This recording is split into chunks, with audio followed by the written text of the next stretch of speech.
experience. I have teaching experience within the military, and I felt like I could help people, but getting clear on what I wanted to share or what my message was, it was trial and error. And so, if I go back, seeking a mentor to basically shortcut, that process of, everyone's going to go through trial and error. There's no doubt about it. Sure. But, through that mentor that is really doing the thing, or has already done the things that you want to do. Will, I don't want to say there's any shortcut to success, but take months, years off of that trial and error. Right. So was that kind of obvious to you, or did you sort of stumble upon, that as being the answer? I guess I kind of intuitively knew that mentors were, important. But yeah, it definitely was trial and error. And, I did get I do have several mentors, in different capacities. But yeah, that it's been the biggest game changer, because they give you that perspective. They give you that advice. They lay it out for you.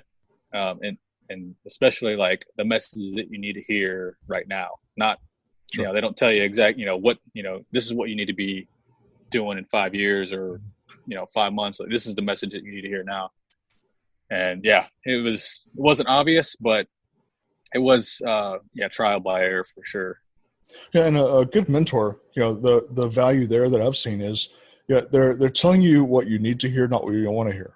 And that's huge, because, we need somebody like that we can feel safe in hearing those things and give ourselves permission to listen to it. Yeah, exactly. So when you started your travel business, how did you get started on that? Maybe kind of talk me through, how that happened.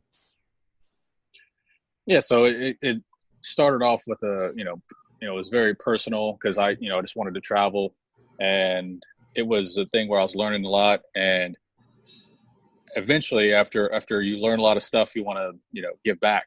And Sure. so that's how Increased Freedom came about, that I wanted to give back, because so many people had helped me, not only traveling, but with life advice and, guiding me in the right direction. So Sure. with that in mind, that's where it started off. And because only in hindsight are we able to really see the path that we took. And so that's, I guess that's basically how it is. Travel. I help people travel and help them get out of that comfort zone. So you kind of probably touched on this a little bit, but was there a particular event that compelled you to become a travel business entrepreneur? There was I guess you could say a pivotal moment. 2006, I was doing a Euro trip, and I was in Zurich, Switzerland with my grandma, of all people, because I was stationed there and she came and visited. And so we were sitting at this restaurant, and it's called Swiss Churchy. And there was this older couple, sitting next to us, and we started having a conversation. And, one thing led to another. The conversation was going. We're talking about travel, languages, politics, all this kind of stuff. And, Sure. Me at the ripe old age of 18, I didn't have anything to contribute to the conversation. And so from then on out, I was, I made a decision to, I wanted to learn. I wanted to be able to have these fun, interesting conversations and contribute. And so that's where it started, this exposure to, different people from around the world, basically, told me that I didn't know anything, those experiences. And so I wanted to start learning, and I wanted to expose myself to new, interesting experiences, so that way I could tell a story. And then, of course, with that personal kind of selfish reason why I wanted to do it, it turned out to be a good thing, and now I'm helping other people, kind of in a similar type of journey. Yeah. Yep. So besides what you're doing, would you say that there's another profession that at some point in your life you would like to attempt? Yeah, absolutely. I mean, the military taught me how to solve problems, gave me the mindset for, how to break things down into a system or a process. And so I'd love to tackle, business problems, as a consultant. I did it daily, while I was a, Green Beret in the Army. And so with that experience, I can take those problem solving skills and, be able to identify things to, what their core problem is, and then identify a solution. And, so that's, ultimately I would love to do that kind of work, whether that's, full time or, just kind of in lieu of, or, in addition to helping other people travel. Sure. So if you were to kind of describe what your greatest strength, what would that be? Well, I guess the military taught me that one. The ability to never quit, or the mindset of never quitting on anything. It's probably my greatest strength because, through the military training, deployments, all those kinds of things, having the mindset of never quitting just allows you to keep going and finding the solution, and no matter how tough it may be right now. And so I don't quit. Yeah, and that's pretty valuable. A lot of us veterans have that, but obviously yourself having Green Beret experience, that it takes it to another level. Just the not quitting, because you've gone through a lot more that the average soldier didn't go through. Yeah, and I'm grateful for all the experience the Army gave me. So on the flip side of that coin, what would you say your greatest weakness would be then? Yeah, so this is, of course, this one's always a tough one to admit. But, I think since I had to be a jack of all trades, I learned things pretty quickly. This can be a good thing, but it's been my greatest weakness since I've gotten out, because it's the, learning something very quickly within a couple of days, couple of weeks, couple of months. You can have this shiny ball syndrome, to where you jump on one project and then you're like, oh, you're gung ho about it, and you go hardcore, and then like, oh, there's this other thing that I want to go after because and then you learn about it. You really spend some intense time studying, and so that's something that I've had to address, especially the past 3-4 months, on being able to know when to hold them and know when to fold them, I guess, as the saying goes. Yeah. But that's something I've had to learn. I'm not gonna say the hard way, because there was a lot of progress that was made, because everything that I do is they kind of overlap with travel, personal development, and solving problems. So a lot of us kind of have that place that we go to in our brainstorming, or where we get our best ideas. Do you have a place like that? And if so, what is it? Yeah. So generating great ideas, I'm a firm believer in, I probably have zero original thoughts. Everything is borrowed or remixed. Mm-hmm. And so for me, the two activities that generate the best ideas are actually walking, or one, first one's walking, mm-hmm. and just being able, it's that activity that allows you to be slightly distracted by the act of walking, but it also, I guess, frees a pathway from your subconscious, and it brings it to the conscious. Don't quote me on that, but that's what I've experienced in some of the research that I've seen. And then the second one is listening to audiobooks.